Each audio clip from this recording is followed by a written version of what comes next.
உலகெங்கிலும் இருந்து இந்த நிகழ்வை பார்த்து கொண்டிருக்கின்ற சன் தொலைக்காட்சி நேயர்களுக்கு அன்பின் வணக்கம்.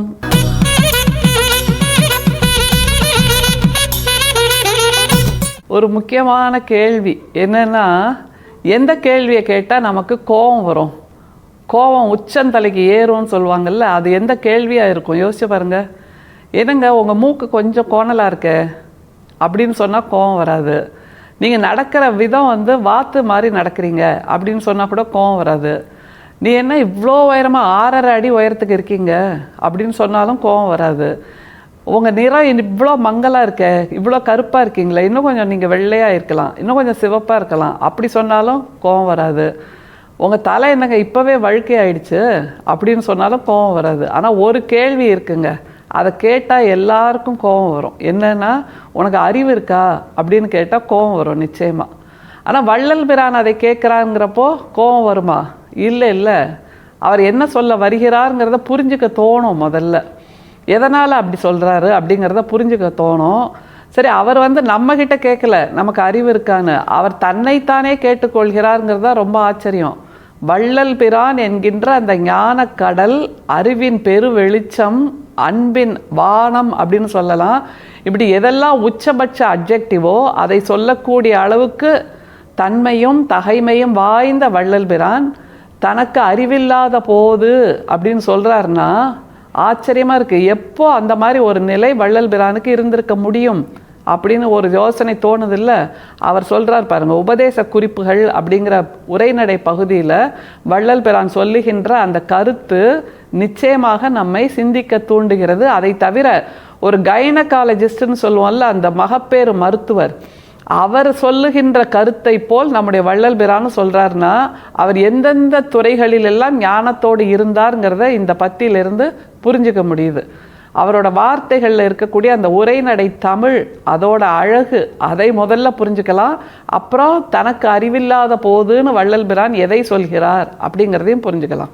அறிவு என்பது ஓர் சிறிதும் தோற்றாத அஞ்ஞானம் என்னும் பெரிய பாசாந்தகாரத்தில் நெடுங்காலம் சிற்றணு பசுவாகி அருகி கிடந்த அடியேனுக்குள் உள்ளொளியாக இருந்து அப்பாசாந்தகாரத்தினின்றும் எடுத்து எல்லா பிறப்புடம்புகளிலும் உயர் உடைத்தாகிய ஆறறிவுள்ள இம்மனித பிறப்புடம்பில் என்னை விடுத்து சிறிது அறிவு விளங்க செய்த தேவரீரது திருவருட் பெருங்கருணை திறத்தை எங்கனம் அறிவேன், எவ்வாறு கருதுவேன், என்னென்று சொல்வேன்.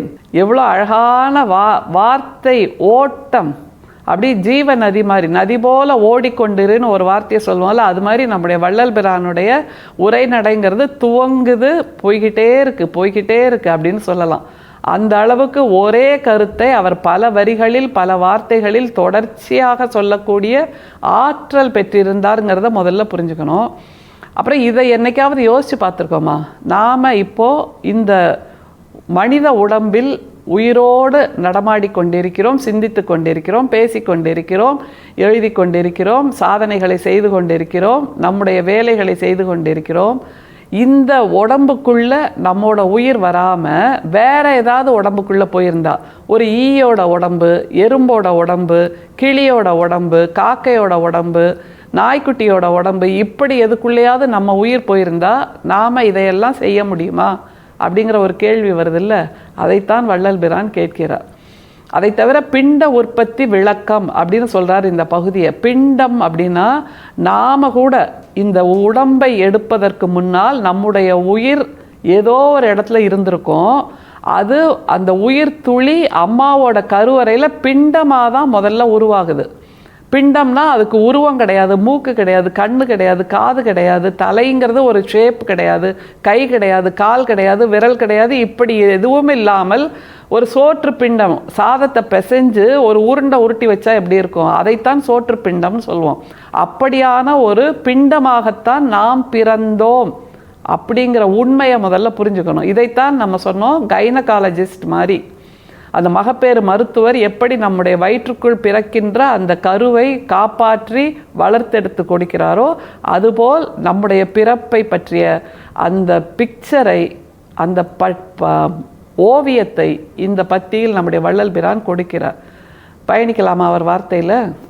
அறிவென்பது ஓர் சிறிதும் தோற்றாத அஞ்ஞானம் என்னும் பெரிய பாசாந்தகாரத்தில் நெடுங்காலம் சிற்றணு பசுவாகி அருகி கிடந்த அடியேனுக்குள், அந்த பிண்டமா இருக்கிறோம்ல, அந்த உடம்புக்குள் நம்முடைய உயிர்த்துளி, அம்மாவின் உடம்புக்குள், அம்மாவின் கருவறைக்குள் நம்முடைய உயிர்த்துளி விழுந்து நாம் அங்கே இருந்து உருவாகின்ற அந்த நிலைக்கு முன்னாடி, அம்மாவோட வயிற்றுக்குள்ளே நம்ம வர்றதுக்கு முன்னாடி ஏதோ ஒரு இடத்துல இருந்திருப்போம்ல, அப்போது நமக்கு இப்போது இருக்கக்கூடிய அறிவு இருந்திருக்குமா? இருந்திருக்காதுல்ல. அப்போ அஞ்ஞானம்ங்கிற அந்த உணர்வோடு தான் நான் இருந்தேன் அப்படின்னு வள்ளல் பிரான் சொல்கிறார். எங்கே கூட்டிகிட்டு போகிறார் பாருங்கள். அம்மாவோட வயிற்றுக்குள், கருவறைக்குள் நாம் பயணித்த அந்த 10 மாதங்கள், அதற்கு முன்பாக நாம் உயிர்த்துளியாக எங்கேயோ இருந்திருப்போம்.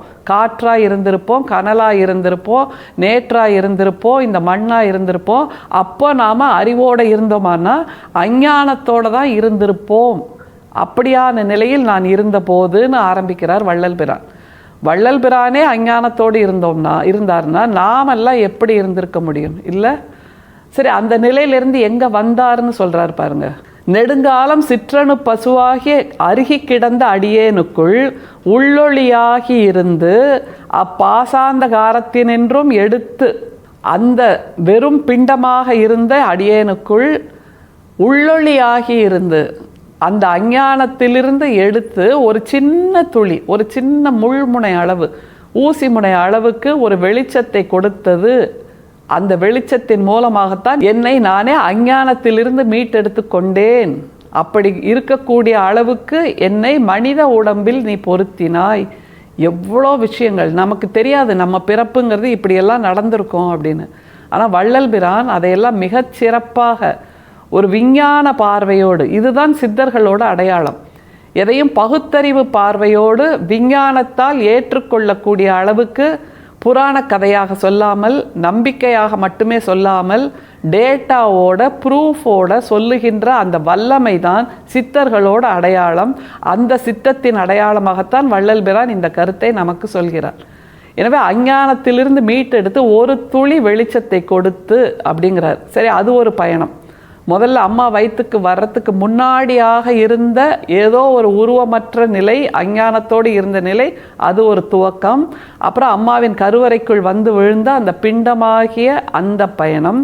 அடுத்தது அந்த பிண்டத்துக்குள் ஏதோ ஒரு துளி அளவு வெளிச்சத்தை, ஞானத்தை கொடுத்த அந்த பயணம். இந்த நிலையிலேயே 3 பயணம் ஆயிடுச்சு பாருங்கள். நம்மளோட உணர்வு இல்லாமல், நம்மளோட அனுமதி இல்லாமல், நமக்கு தெரியாமலே நாம் 3 விதமான பயணத்தை ஏற்றுக்கொண்டிருக்கிறோம் நம்மோட பிறப்பில். எவ்வளோ வல்லமை வாய்ந்தது இல்லை இந்த பிறப்புங்கிறது.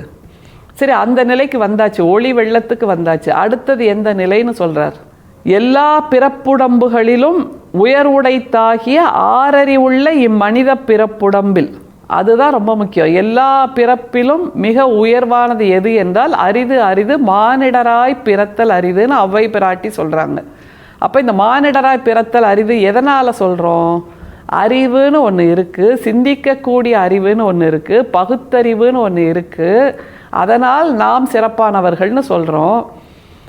ஆனால் அந்த பகுத்தறிவை தொலைப்பது தான் ஆன்மீகம், அதை தொலைப்பது தான் இறை தேடல்னு அந்த பக்கத்தில் இருப்பவர்கள் சொல்லிட்டு இருக்காங்க. சித்தர்கள் என்ன சொல்கிறாங்க? பகுத்தறிவோடு இரு, அதுதான் ஆன்மீகம் என்று சொல்லி தருகிறார்கள். அதனால் இந்த மனித பிறப்புடம்பு நமக்கு கிடைச்சிருக்கு. எல்லா பிறவிலையும் சிறந்த மனித பிறப்புடம்பு.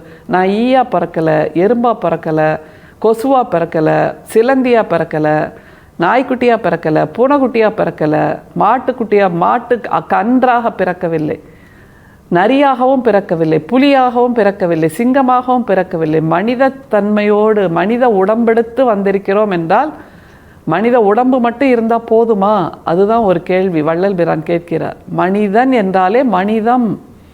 ஆனால் அந்த மனிதத்தை தொலைத்து மனித உடம்போடு அலைந்து கொண்டிருக்கிறோமேங்கிற வருத்தத்தை தான் வள்ளல் பிரான் பதிவு செய்கிறார்.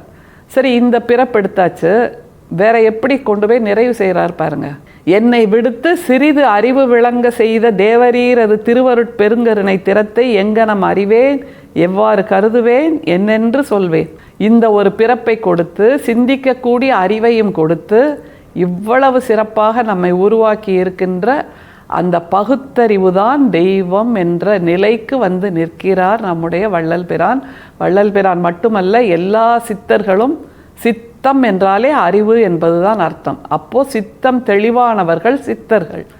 அப்போ சித்தம் தெளிவாக இல்லாமல், பகுத்தறிவு இல்லாமல், சிந்திக்கக்கூடிய அறிவு இல்லாமல் இருக்கக்கூடிய மனித உருவங்கள் எல்லாம் சிந்தனை அற்றவை, அறிவு அற்றவை. சிந்தனை என்கின்ற அந்த மிகப்பெரிய ஆயுதம், பலம், கவசம் ஏதும் இல்லாதவர்கள், வெறும் உடம்பு மட்டும்தான் மனித பிறவியாக இருக்கக்கூடியவர்கள் அப்படின்னு வள்ளல் பிரான் சொல்கிறார்னா, இந்த ஒரு சின்ன பத்திக்குள்ள நம்மை பற்றிய பெருமையை நாம் விளங்கச் சொல்கிறார் வள்ளல் பிரான். மனிதருக்கே உண்டான பகுத்தறிவை நம்முடைய அடையாளமாக உயர்த்தி பிடிப்போம். அருட்பெரும் சோதி, அருட்பெரும் சோதி, தனிப்பெரும் கருணை, அருட்பெரும் சோதி. மீண்டும் சந்திப்போம். நன்றி, வணக்கம்.